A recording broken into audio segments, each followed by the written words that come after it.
ബഹുമാനപ്പെട്ട മുഖ്യമന്ത്രി രേവന്ത് റെഡ്ഡി അദ്ദേഹം ഒരു സംസ്ഥാനത്തിന്റെ മുഖ്യമന്ത്രിയാണ്. അദ്ദേഹം വന്ന് യഥാർത്ഥത്തിൽ രാഷ്ട്രീയ കാര്യങ്ങളാണ് ചർച്ച ചെയ്യേണ്ടിയിരുന്നത്.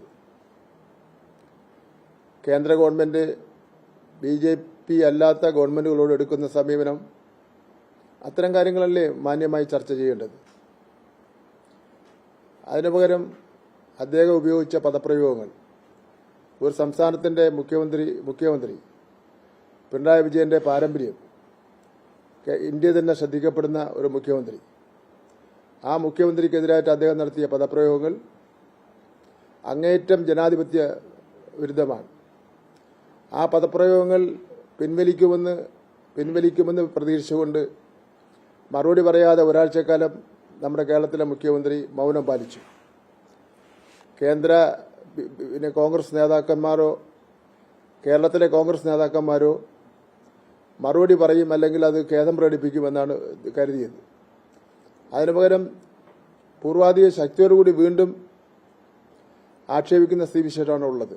അപ്പോൾ സ്വാഭാവികമായിട്ട് മുഖ്യമന്ത്രിയുടെ ഭാഗത്തുനിന്ന് മറുപടി എന്നുള്ള നിലയിൽ ഒരു പദപ്രയോഗം നടത്തിയിട്ടുണ്ട്. അദ്ദേഹത്തിനും ദൈവം തമ്മിൽ നോക്കുമ്പോൾ അതിന്റെ ഒരു ആനയും ആടും തമ്മിലുള്ള വ്യത്യാസം ഉണ്ടല്ലോ രാഷ്ട്രീയത്തിൽ. അദ്ദേഹം ABP കാരനായിരുന്നു. അഴിമതി കേസ് ജയിലിൽ കിടന്നിട്ടുള്ള വ്യക്തിയാണ്. അതിനുശേഷമാണ് ഇപ്പോൾ കോൺഗ്രസ് ചേർന്ന് മറ്റു ചില മാർഗങ്ങളിലൂടെ മുഖ്യമന്ത്രിയായി മാറിയത്. അപ്പം ഞാൻ പറഞ്ഞു വന്നത്, അത്തരം കാര്യങ്ങൾ അല്ലെങ്കിൽ ഇങ്ങനെ ഒരു പദപ്രയോഗം നടത്തേണ്ട ഒരു കാര്യമില്ലല്ലോ. ബഹുമാനപ്പെട്ട മുഖ്യമന്ത്രി പിണറായി വിജയൻ ഒരു വിമർശനവും അദ്ദേഹത്തെ പറ്റി പറഞ്ഞില്ല. വേറെ ഒരു കോൺഗ്രസ് നേതാക്കന്മാരെ പറ്റി ഒരു വിമർശനം പറഞ്ഞില്ല. അങ്ങനെ ഇരിക്കുമ്പോൾ ഒരു കാര്യവുമില്ലാതെ ഈ ഡയലോഗ് തന്നെ എഴുതി കൊടുത്തത് കേരളത്തിലുള്ളവരാണല്ലോ. കേരളത്തിലുള്ള കോൺഗ്രസ് നേതാക്കന്മാരാണ് ഈ ഡയലോഗ് എഴുതി കൊടുത്തത്. അതിൽ KC വേണുഗോപാലിന് പങ്കുണ്ട്. കാരണം KC വേണുഗോപാലിന്റെയും കൂടെ ഒരു ശിഷ്യനാണ് ഈ മുഖ്യമന്ത്രി എന്ന് പറയുന്നത്. അവരെഴുതി കൊടുത്ത ഡയലോഗാണ്. അപ്പോ പ്രധാനപ്പെട്ട വിഷയങ്ങളിൽ നിന്ന് ചർച്ച മാറ്റി വീഴണം. പക്ഷെ ഞങ്ങളൊന്നും ആ ചതിക്കുഴിയിൽ വീണിട്ടില്ല. മറ്റൊരു കാര്യം, ഇത്രയധികം ഈ തെരഞ്ഞെടുപ്പിനെ പണം കൊണ്ട് നേരിടുകയും മദ്യം കൊണ്ട് നേരിടുകയും മയക്കുമരുന്ന് കൊണ്ട് നേരിടുകയും ചെയ്യുന്ന ഒരു രാഷ്ട്രീയ പാർട്ടിയായി BJP അധംപതിച്ചിരിക്കുന്നു എന്നുള്ളതാണ് ഏറ്റവും പ്രധാനപ്പെട്ട വിഷയം.